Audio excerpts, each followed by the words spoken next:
welcome back and thank you for staying with us. It's now time for us to review some of the stories that made it to the front page of the national dailies this morning. And we'll begin with Daily Trust newspaper. We have the lead story here that talks about potential flashpoints to watch ahead of 2023 elections. And we have riders that says Southeast, Lagos, Kaduna, Plateau, Kano, Borno on red list. We also have hate speech, fake news identified as triggers.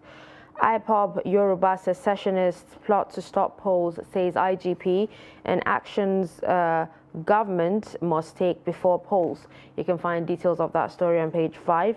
And at the top of the page there we have Messi delivers as Argentina beat France to win World Cup. Details on page 55. Why Atiku will defeat Obi in Southeast, says PDP campaign council. We also have untold death stories at Abuja spot where train crushed NTA accountant. You can find more on that story on page 4. NAF rescues 7 Chinese 6 months after abduction in Niger. We also have how port concession saved Nigeria over 1.1 trillion naira in 16 years, says operators, and gunmen burn Imo magistrates court. And you can find details of that story on page 7. And there's pictorial there of the Gombe ultra-modern Zangaya integrated school established by Governor Muhammad Inua Yahaya and the commission in there. All right, with these, we've wrapped up stories from Daily Trust, the front page of Daily Trust newspaper.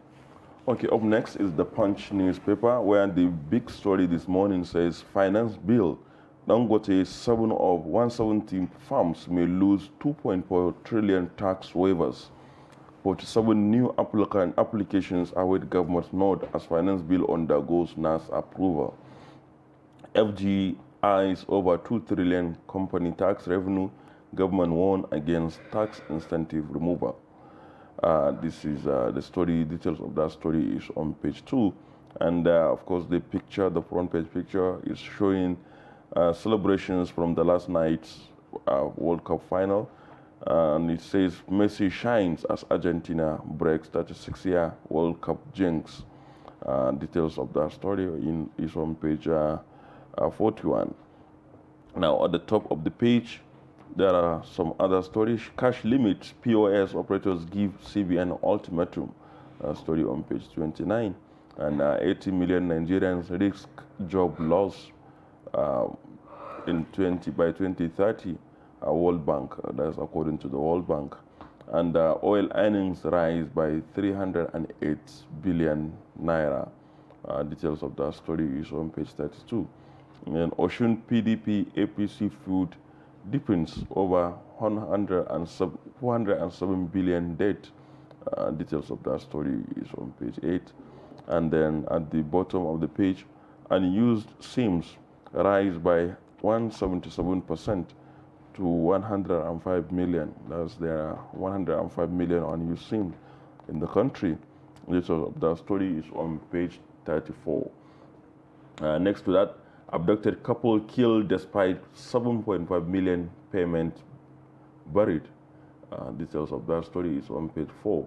And lastly, Lagos couple lands 594 million loss to laments 594 million loss to investment scam.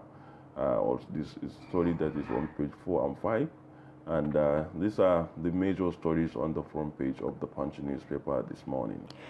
All right, with that, we'll move on to the Nation newspaper. And we have the lead story here that talks about Atiku dumps Makinde for Adeleke, bypasses G5.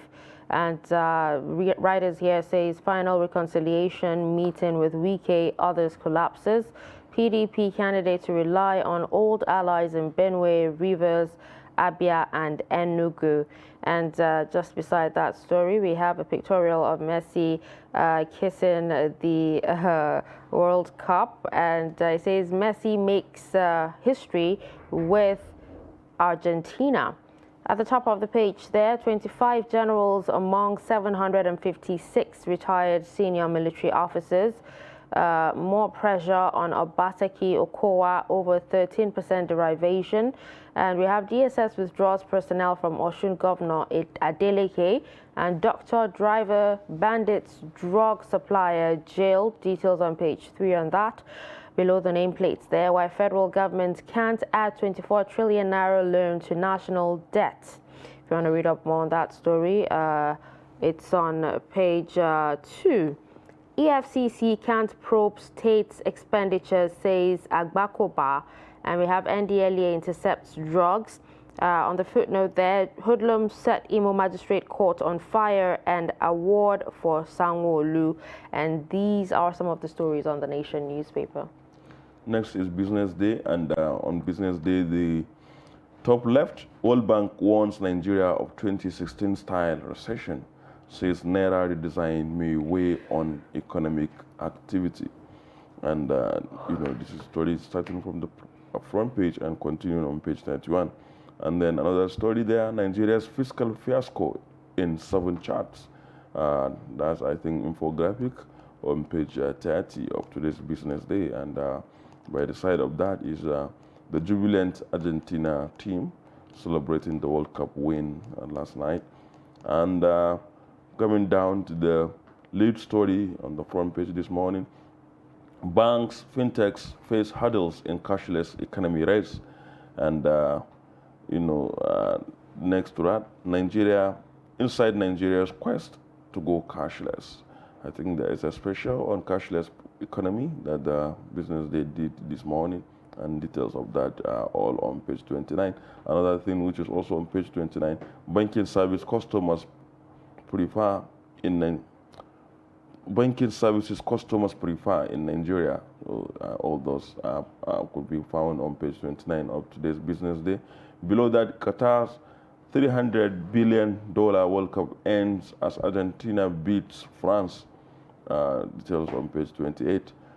And banks ration new notes awaits more supply. It's on page 31. And lastly, IFC working with government to empower private sector in Africa. And that's on page 14 and 19. So these are some of the stories on the front page of the Nation, of Business Day this morning. And just before we go to the next paper, there is a pictorial, all ladies. That's interesting. They said left, right, Tosin Oshinowa, director, CM Design, Atelier, Hawa Gambo, 2023 House of Representatives candidate, Amina Oyebola, chairperson and founder, Women in Successful Careers, MSCER, Chimamanda Ngozi Adichie, keynote speaker and author, and Ada Sotho, Chief Marketing Officer, MTN Nigeria, at 2022 WI's SCAR Annual Leadership and Mentoring Conference in Lagos. So with this, we move on to the next paper. All right, let's take a look at Blueprint newspaper. We have the lead story saying, despite federal government's 100 billion naira livestock project, Miyetti Allah insists Buhari has abandoned us. And writers on that story says, we are at receiving end of cattle rustling, kidnapping others, livestock next to oil if well harnessed. I'm not Fulani, but it's hypocrisy to say livestock is private business, says Lawang. And we have on Christmas, Nigerians lament high food transport cost. We have, despite DSS ultimatum, fuel scarcity persists, cripples businesses, and a few riders there. NYSC to core members, commit electoral crime and face the law.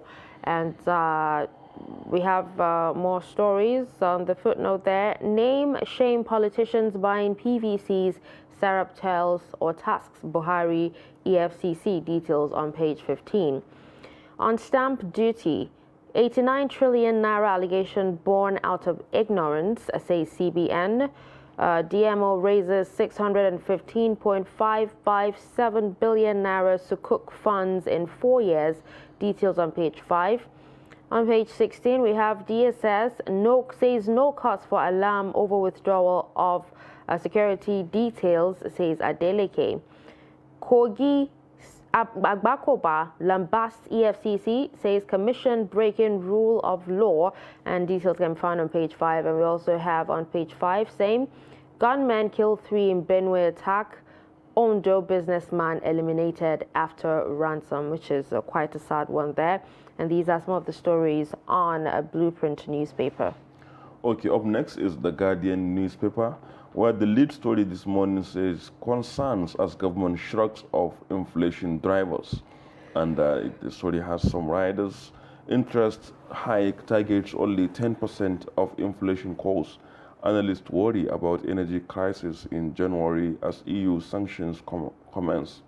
World Bank, inflation stems from lack of commitment to reforms.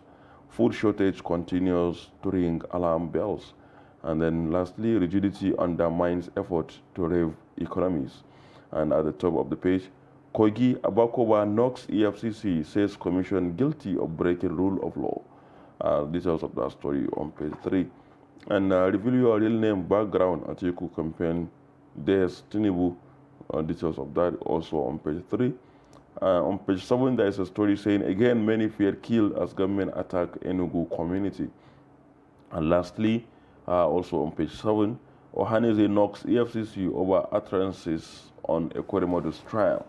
Details of that is on page 7. And these are the stories on the front page of The Guardian. Of course, in addition, there is a nice picture of the Argentine team celebrating the victory yesterday. All right, so moving on to this day newspaper. At the top of the page, operating surpluses.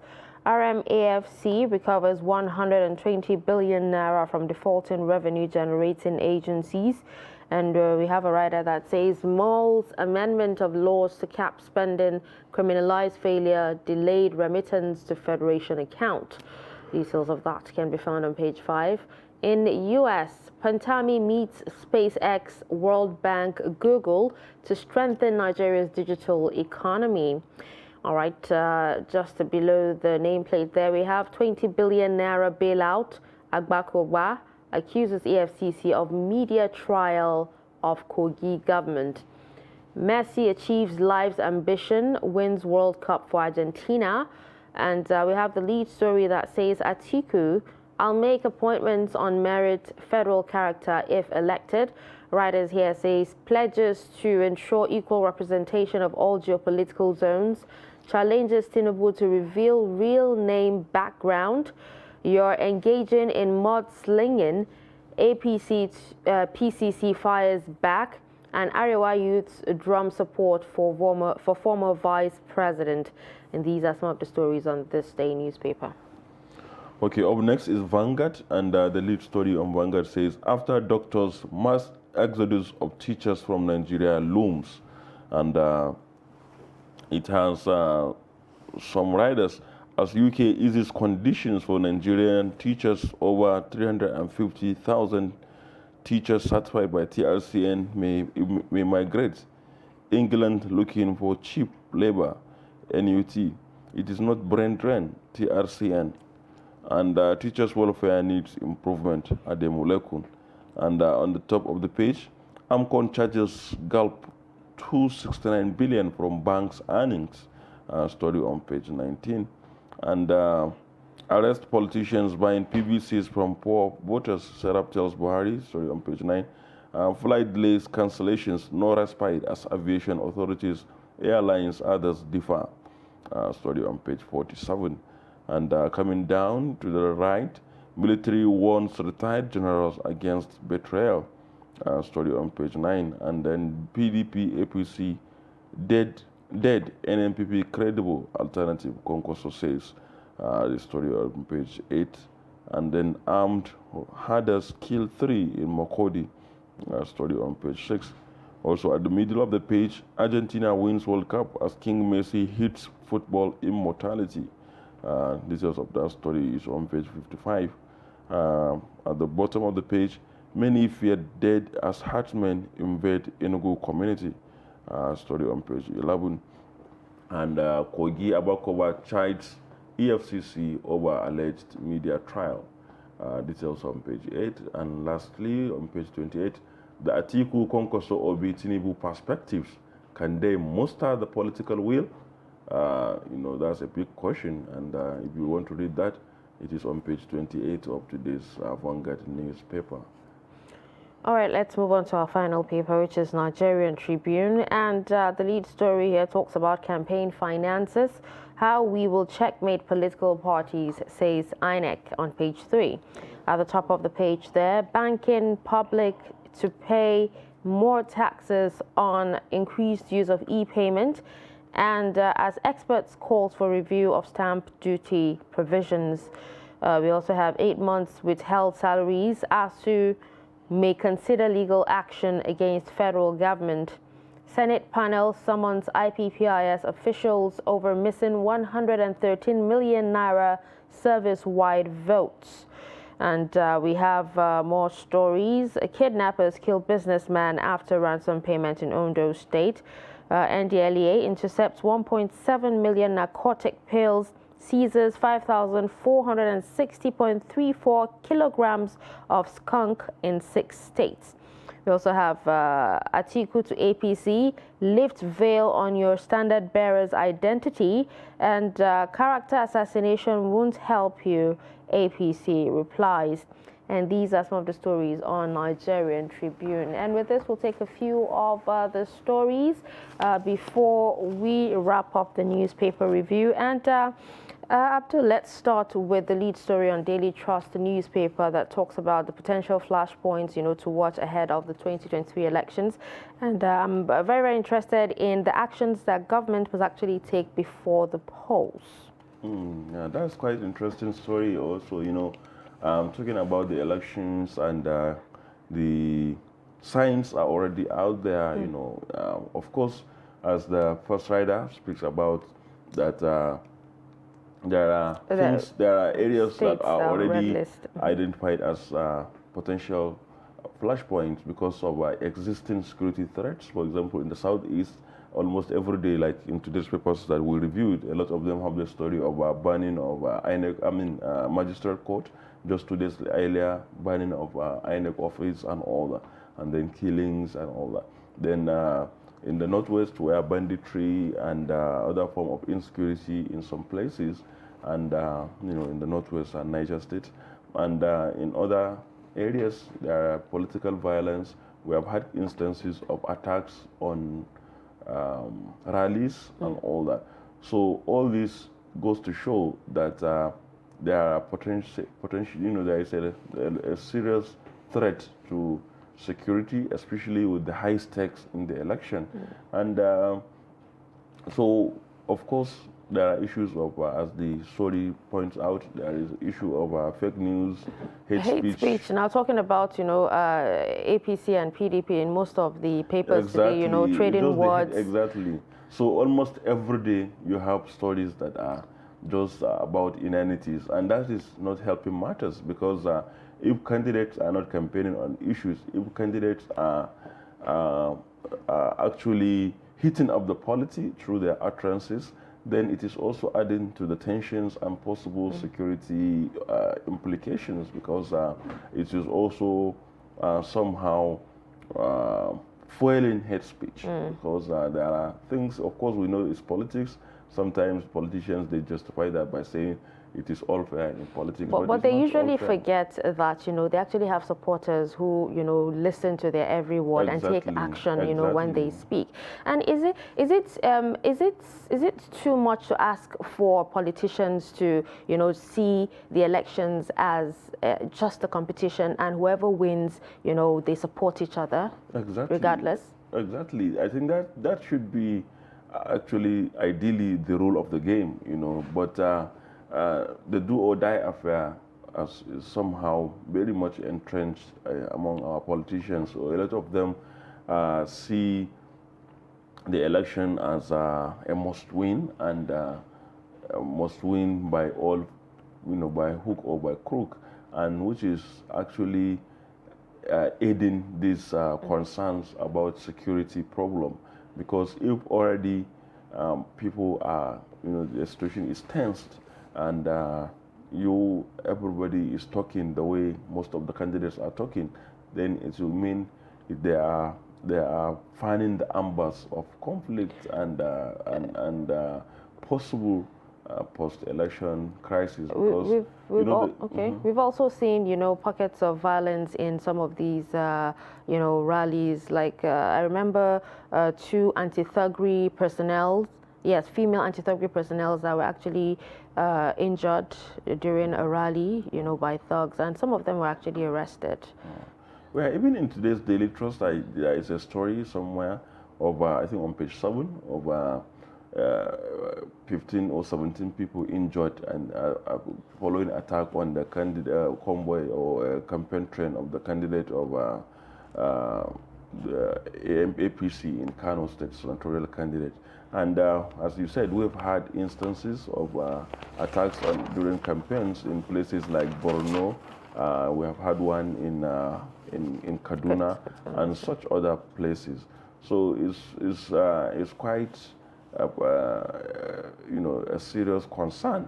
And I think politicians need to know that there should be peace for even the election to happen, and then there should be peace for you to even rule, even if we win the election. So I think these are very important points. I remember the INEC boss saying that, there'll be elections in every state of the country. It's going to happen, no matter what happens. And then we're seeing, how worried should we be? Because we're seeing that IPOB and Yoruba secessionists plot to stop the polls. And this is according to the Inspector General of Police. That's quite an alarm, coming from the IGP. And I don't know much about Yoruba secessionists because, frankly, it's been a bit quiet from the news report in the Southwest. But IPOP, is clear because with the new person on board now, a certain Simon Epa, who is tweeting from Finland and, releasing videos and all that, instigating people. The last time, was it last week or so, he ordered for a 5-day sit at home from Thursday or so. From Thursday through Monday, and it was quite bloody. That led to the killing of a lot of people. And then we've seen that the attack on INEC facilities, and as reported by the Daily Trust last week, is even affecting people turning out to pick their PVCs.